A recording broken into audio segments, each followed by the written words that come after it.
When I was in treatment, I didn't expect foods to become even more of a problem.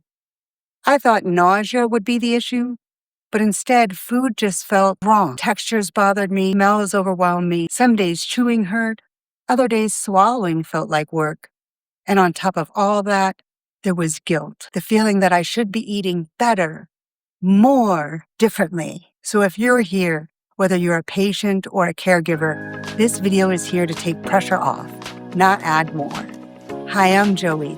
I have non-Hodgkin's lymphoma, and I help cancer patients, survivors, and caregivers feel less alone and less afraid by sharing real experiences, practical food ideas, and gentle guidance around treatment and recovery. In this video, we're going to cover why eating gets hard during treatment, what to eat when appetite disappears, what to do when food hurts or feels impossible, and practical food strategies for bad food days. This is not about perfection. It's about getting through treatment with care. Before we go further, I want to mention something helpful.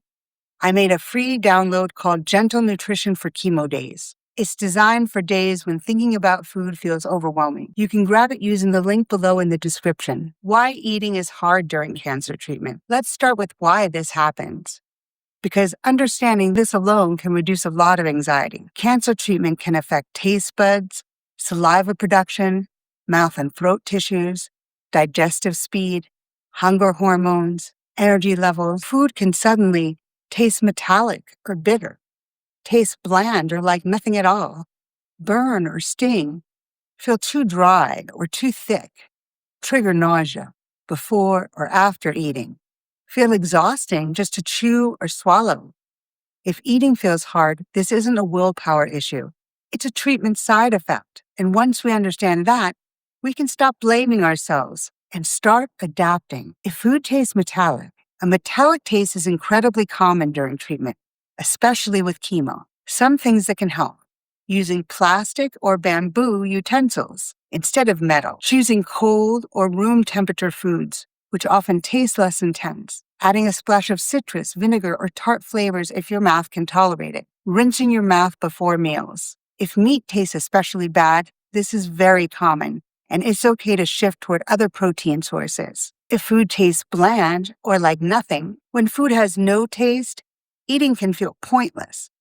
Things that may help: adding gentle flavor boosters like herbs, mild sauces, trying slightly salty or savory foods, which often come through better, experimenting with temperature. Some foods taste better warm, others cold. If nothing tastes right, that doesn't mean you're doing anything wrong. It just means your taste buds are temporarily off. Still, you need to keep eating as much as you can. If your mouth or throat is sensitive, texture matters more than nutrition labels.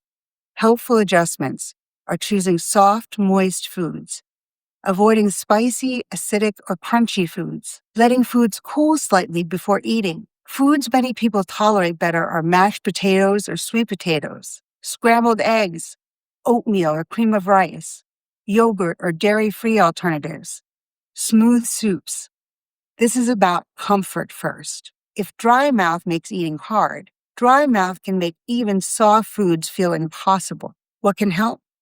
Adding sauces, gravies, or broth to foods, taking small sips of liquid while eating, choosing foods with natural moisture. Dry mouth is exhausting, and adapting your foods is a form of self-care, not giving up. If nausea hits before or after meals, when nausea is part of the picture, timing and simplicity matter. Some gentle strategies: eating small amounts more often, avoiding strong food smells, choosing bland, familiar foods on bad days, letting someone else prepare food when possible. Sometimes the goal isn't to eat well, it's just to eat something. If chewing or eating feels exhausting, this one surprises a lot of people. Treatment uses energy, and chewing actually takes more effort than we realize. On days when eating feels like work, switch to smoothies, shakes, or soups.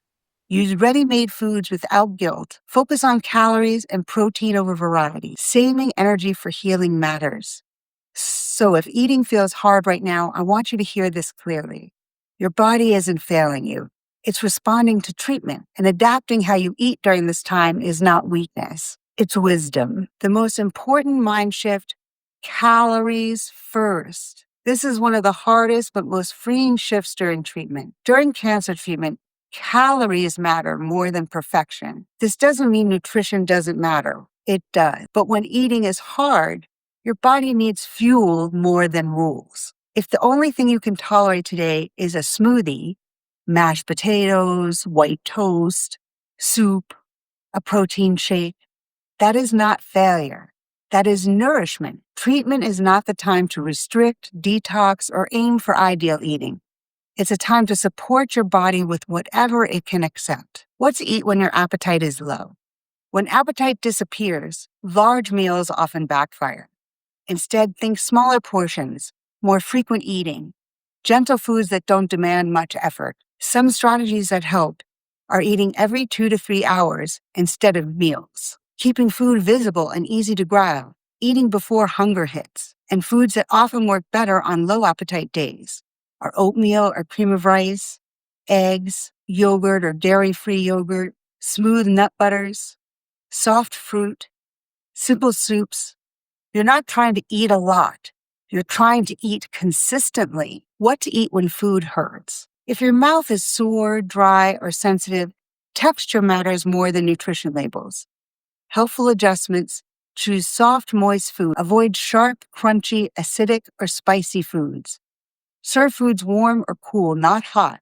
Foods many people tolerate better are mashed potatoes or sweet potatoes, scrambled eggs, cottage cheese, applesauce, well-cooked pasta, blended soups. If swallowing is hard, add sauces, gravies, or broth. Blend foods you normally wouldn't. Take smaller bites and eat slowly.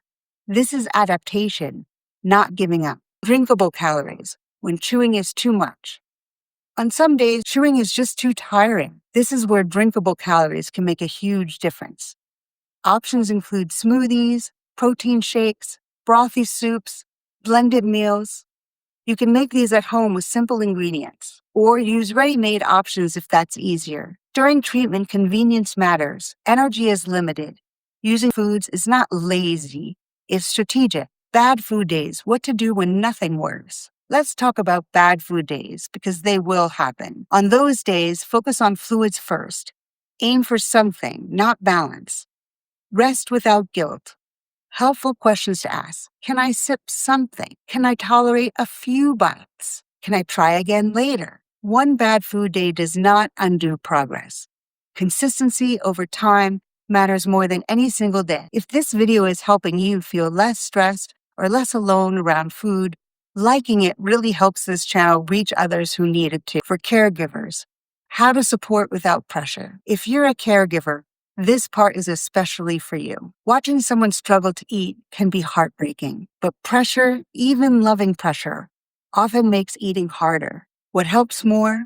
Offering choices, letting the patient decide timing, accepting small wins. Food is emotional during treatment. Your calm presence matters more than perfect meals. If you're in cancer treatment right now, I want you to hear this clearly. Your body is doing something incredibly hard. Eating struggles are not a failure. They're part of a process. If you want more specific food ideas, watch my video on best soft foods for cancer patients next. I'll link it here.